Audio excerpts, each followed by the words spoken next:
اقوام متحدہ کی جنرل اسمبلی کا 80واں اجلاس میں پاکستان کا سیکنڈ سیکرٹری محمد راشد کو بھارت نہ دو ٹوک اور مؤثر جواب سفارتی محاذ پر ایک مضبوط، مدلل اور حقیقت پر مبنی موقف کی نمائندگی کرے۔ بھارت کی طرفوں بار بار دہرایا جانے والا جھوٹا الزامات کا مقابلہ میں پاکستان نے نہ صرف دلائل بلکہ ٹھوس ثبوتاں کے نال کرارو جواب دیتو ہے۔ جس میں کشمیر میں بھارت کی طرف انسانی حقوق کی سنگین پامالی اور کلبھوشن یادو جیسا ناقابل تردید واقعات شامل ہیں۔ کشمیر میں انسانی حقوق کی پامالی و روشنی کلتا ہوا راشد ہونا نے دنیا نہ چیتو دوڑے ہوئے کہ کس طرح بھارت عالمی قوانین، اقوام متحدہ کی قرارداداں اور انسانی حقوق کا چارٹر کی مسلسل پامالی کر رہا ہے۔ ماورائے عدالت قتل، جبری گرفتاری اور اجتماعی سزا ایک ایسا جبر کی علامت ہیں جیڑی ایک نام نہاد جمہوریت کا دامنور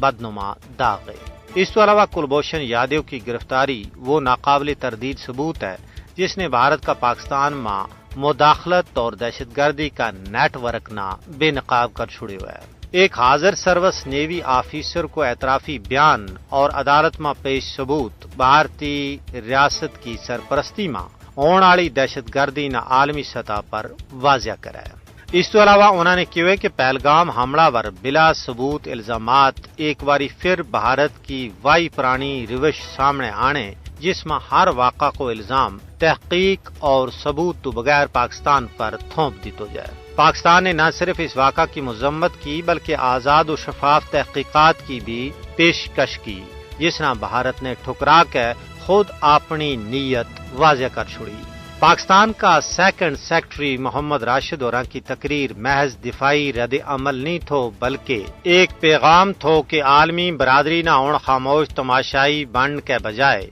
مقبوضہ ریاست جموں کشمیر میں انسانی حقوق کی پامالی، بھارت کی مداخلت پسندانہ پالیسی اور پاکستان کے خلاف ریاستی دہشت گردی پر غیر جانبدار، منصفانہ اور جرت مندانہ موقف اختیار کرنو پائے گو۔